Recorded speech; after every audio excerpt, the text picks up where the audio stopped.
दांत वाली बहू। रंजना कभी ब्रश नहीं करती थी। उसे कितनी बार उसके माँ बाप ने डांटा, लेकिन उसका कोई असर उस पर होता ही नहीं था, जिस कारण से उसके दांत पीले पीले हो जाते हैं। शादी के बाद।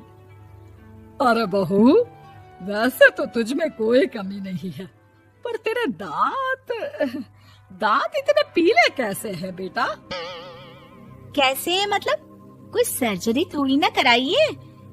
वो तो क्या नाम, मैं ब्रश नहीं करती थी तो पीले हो गए। अब क्या करूं? आप कहें तो लाल करवा लूं या फिर काले? यार ये क्या है, क्यों माँ से लड़ रही हो? लड़ रही हूँ? अरे मैं लड़ रही हूँ या ये बोल रही है कि दांत पीले हैं, पीले। अरे तपस्या थोड़ी ना की है इन्हें पीले करने के लिए। बकायदा ब्रश नहीं किया है 20 साल तक, तब जाकर। छी, कैसी बात कर रही हो? ये उस वक्त तो पीले नहीं थे जब हम लोग तुम्हें देखने आए थे। अरे तब साफ करवा लिया होगा डेंटिस्ट के पास जाकर। अब देखो कैसे पीले पीले लग रहे हैं। रंजना सास की तरफ गुस्से से देखती है। फिर शुरू हो गई पीले पीले पीले। अरे पीले तो तब भी थे जब मेरे हाथ का रसगुल्ला उड़ा उड़ा कर खा रही थी और बोल रही थी, लड़की नहीं गुणों का खजाना दे रहे भाई साहब आप। खैर, अब वो लोग करते भी तो क्या करते, पीले दांत वाली बहू पल्ले पड़ी थी तो झेलना तो था ही। एक दिन कीर्तन में रंजना गाना गा रही थी। अरे कमला बहन, माँ का द्वार है, यहाँ तो सब शुद्ध होकर आते हैं, फिर अपनी बहू को ब्रश भी नहीं करवाती तुम। दूर से पीले पीले दांत भक्ति में बाधा उत्पन्न कर रहे हैं। अरे कोई 2 साल के बच्चे थोड़ी ना लेकर आई हूँ मैं बहू बनाकर। अच्छी खासी लड़की है, अरे कैसे करवाऊं ब्रश? ये तो उसे खुद करना चाहिए ना। अब माँ बाप तो इसके जैसे तैसे निपटा दिए, ये नहीं सोचा कि सास कैसे संभालेगी। सास बहू को लेकर घर आ जाती है, लेकिन सोच लेती है कि अब इसे लेकर कहीं नहीं जाएगी। अगले रोज बहू कहती है, अरे क्या हो गया, मंदिर नहीं जाना क्या? कीर्तन का वक्त हो रहा है। मेरी मधुर वाणी से कान्हा जी जागते हैं और सोते हैं। आप तो जानती है ना उनकी भक्ति में कितना मन लगता है मेरा। वो क्या है ना, तबीयत ठीक नहीं लग रही है मेरी, आराम करूंगी मैं।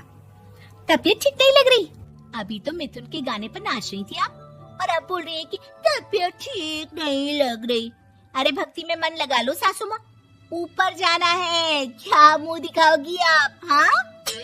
सास को बहू की बात पर गुस्सा आ जाता है। मैं क्या मुंह दिखाऊंगी, इसकी चिंता तो ना कर, समझी? अपने मुंह की चिंता कर, जो ये पीले पीले दांत लेकर हर जगह पहुंच जाती है। पता है लोग कितना मजाक बनाते हैं। ना जी ना, मैं नहीं जाना कहीं तेरे साथ। तो ये बात है। कोई ना, मत जाओ, मैं अपने कमरे में ही बैठकर भक्ति कर लूंगी। ऊपर वाला दांत थोड़ी ना देखता है, मन देखता है, भावना देखता है। और अरे बस बस, तू सब कुछ दिखा, बस ये सफेद चमकदार दांत ना दिखाना किसी को, है? जा यहाँ से। बहू को सास की बात का कोई फर्क नहीं पड़ता, वो तो जैसी थी वैसी ही रह जाती है। सुबह नहाकर किचन में खाना बनाना, फिर खाना खाना, कीर्तन भजन करना और सो जाना। एक दिन, माँ जी मैं सहेली के घर जा रही हूँ, शाम को लेट आऊंगी। हाँ हाँ तो जाना, मैंने कौन सा तेरी आरती करनी है घर पर बैठकर। रंजना सहेली के घर जाती है, जहाँ वो पार्टी में जाने की तैयारी कर रही होती है। अरे शिखा, कहाँ जाने की तैयारी कर रही है? मैं गलत वक्त पर आ गई क्या? अरे नहीं यार, उल्टा सही वक्त पर आ गया। मैंने ये साड़ी और ज्वेलरी निकाली है यार, शाम को इनके ऑफिस की एक पार्टी में जाना है। बताना कैसा लग रहा है ये सब? नहीं यार, इस ड्रेस के साथ तो वो वाली ज्वेलरी अच्छी लगेगी। हाँ हाँ सही बोल रही है, मैंने ध्यान ही नहीं दिया। वैसे तो हमेशा से मस्त फैशन सेंस रखती है। तो बड़ा जाती होगी ना पति के साथ पार्टी में। रंजना कुछ नहीं बोलती, बस सोचती है कि यार काश ये बात सही हो जाती, पर मैं क्यों नहीं जाती पार्टी में? क्या इन लोगों की कोई पार्टी होती नहीं होगी? रंजना घर आती है और रात में पति से सवाल करती है, एक बात बताइए, आप मुझे किसी पार्टी में क्यों नहीं ले जाते? क्या आपके यहाँ ऑफिस में पार्टी नहीं होती? पति बेचारा क्या कहता कि दांत पीले हैं तुम्हारे इसलिए। अरे कोई पार्टी होती नहीं हम लोगों के ऑफिस में, तो कहाँ से लेकर जाऊं? और मार्केट, मॉल, कहीं वीकेंड घूमना, कहीं तो। अरे यार, सारे हफ्ते में एक छुट्टी मिलती है, तो सोचता हूँ कि आराम ही कर लूं। क्यों? रंजना मन मार के रह जाती है। पहले कभी सास के साथ मंदिर जाया करती थी, लेकिन वो भी सास ने ले जाना बंद कर दिया। घर बैठी बैठी रंजना बोर हो जाती है। तभी उसे आइडिया आता है और वो मायके जाने का सोचती है। सासू माँ, 2 दिनों के लिए मम्मी के घर जा रही हूँ। अच्छा ठीक है, आराम से जा। और हाँ, माँ से कुछ अच्छी आदत सीख कर आना कि कैसे शरीर के हर भाग की तरह दांतों की सफाई भी जरूरी होती है, समझी? शुरू हो गई ना आप। वो लोग आपकी तरह नहीं है कि छोटी छोटी बात का बतंगड़ बना दे।